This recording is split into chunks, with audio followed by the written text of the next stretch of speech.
Hi, everyone. It's Miklos from Fortinos. Welcome, Miklos. Thank you for joining us today. I know that Fortinos has been in the community for a while, but you've been here just a couple of years now. Tell me a little bit about where you came from and why you chose to be in Waterdown. Well, I came from another Fortinos location in Oakville a little bit over 2 years ago. I came in 2019 January, and I've been there for about 5 years, after which they asked me if I wanted to take on my own franchise. And when I said yes to it, they said it's going to be the Waterdown store. So that's how I ended up in Waterdown. And what do you 2 years in, what do you like about Waterdown? What have you enjoyed about being in this community? I really like the small town feeling. I didn't know much about Waterdown before they told me I will be a franchisee here. But even when they asked me to be a franchisee here, they told me that it's a small town. The store still has a small town feeling. Everybody knows everyone. We have a lot of long-time employees here, people who have been here since day one, even before it was a Fortinos location. So that's what I was looking forward to, the small town and the small community feeling. And even up to now, it still has that feeling, and I will work hard to keep that going too. Yeah, I think that's what a lot of people, businesses and people who live here really enjoy about sort of the mix of growing community, but still having that small town feel to it of the village. You're an essential business, so you've been able to stay open through all of the pandemic, but you've certainly had to modify your operations. Tell me about your biggest challenge through the last year and 14 months. The biggest challenges, I would say, were at the very beginning, when we didn't really know how long this is gonna be around for. And we had daily conference calls with our head office. We had changes that we had to implement every single day. There was something different every single day that we had to do differently. And just getting those implemented and getting the staff used to it, getting customers used to it, I would say, were the biggest challenges. We changed a lot of things, how we operate. We have a capacity limit now. So we have to line people up outside and inside. Our capacity is 100, so we can have 100 customers at a time in the store. But to be honest, there isn't really a magic number for capacity, because we can have 100 people line up at the registers and the rest of the store being empty and look like, we could use more customers in, or just have the 100 people, spread out and, still seem like we can have a lot more people in the store. So even coming up with that lineup area at the front of the store was a big challenge.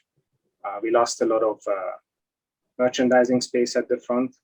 We had to get rid of our displays to come up with the lining up. So now when customers come to the registers, they have to form a line and they have to be called to a register from 1 to 10, right? As opposed to you choosing your own register. So that would be the biggest change that we implemented in the store, other than having plexiglass and PPE for staff and customers, and all the extra cleaning we have to do. These are really the biggest changes and challenges that we had to. Which has become, I guess, normal operating procedures now. People are used to it as both customers and as your staff. You do have a lot of employees that work for you, so you have that added, having to keep your customers safe, but also your employees safe. Talk to me about some of the things that you do to make sure that you can protect the safety of your employees. Right. So before everyone comes to their shift, they have to go through a screening at the front. So they have to fill out a COVID screening sheet, letting us know they have no symptoms, they haven't been in contact with anybody.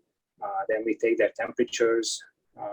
Before they even enter the store, they already have their masks on. And then they go on, wash their hands, punch in, sanitize their hands again, go to their departments. We do things differently now, lunch rooms now too. as opposed to having, tables where we just gather around, 4 or 5 of us. Now there is only one person per table, so you can have lunch with your friends anymore. And we also have plexiglasses between those tables, so there is that added protection as well. We have so much respect for the essential workers and the fact that they've been going in day after day to make sure that we all can get our groceries. How's your team doing, and what can we do to help them manage? They are doing really well. Thanks for asking. And I think U.S. customers play a big, role in that as well. 99.9% of our customers are all thankful for us for showing up for work. We get a lot of thanks, throughout our shifts. Some customers buy flowers for our cashiers. Some drop off cookies or gift cards. Even we had a customer who gave a tip to a few of our employees, whoever they interacted with, and this is what keeps them going, I believe. And on top of that, now they're also getting vaccinated, more and more of them, which they are really happy about. So every day someone comes up to me and tells me they are booked for their vaccines. This is what they are getting, and it's just really nice to see that, peace of mind that they have, knowing that they get vaccinated and can keep their families and friends safe. So it's the community who helps us get through it, and we are very thankful to have such a nice community like Lauderdale.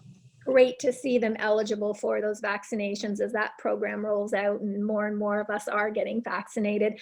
I know that you're in the midst of a very large renovation. What has the pandemic done for the timelines for you? And if I'm not mistaken, if it wasn't for the pandemic, we would have been renovated and open with a brand new store by now.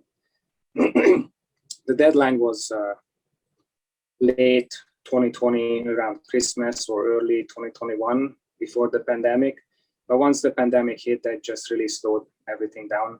And now we are looking at more like end of 2021, early 2022, which really pushed everything out. So once the pandemic started and lockdowns happened, everything just slowed down as far as trades go or permits. Everything took a lot longer than before. Right. But you're, getting through it now. I'm sure that's one of the things that helps you keep positive and know that you've got something exciting like that coming. Tell us what we can expect when the renovation is complete and the store reopens, or the new part of the store reopens. Right. We all look forward to a pane fresco that will be added to our store. So basically, when you enter the store, you enter through our ready-to-eat foods. So we'll have pizzas, I believe over 30 different kinds of freshly baked breads that we bake early in the morning, ready to take home once we open. That would be the biggest change to the store, having that pane fresco department, so you can buy your coffee. We'll have a sushi and noodle bar, sandwiches, carvery. You can get, roasts and prime rib sandwiches, which is everyone's favorite in a pane fresco. So you can also get that. But basically, every other department will be a little bit bigger, and you'll be able to carry more variety. So no one would have to go to a Burlington location or a closer Hamilton location. Well, I know everybody's excited about that. We're waiting with anticipation. It'll be great to see that happen. And I just want to thank your team for helping us make sure, as I said, that we can have our groceries. And we're really excited to see those changes coming. So thank you for joining us today. Thank you very much, Suzanne. It was nice being here.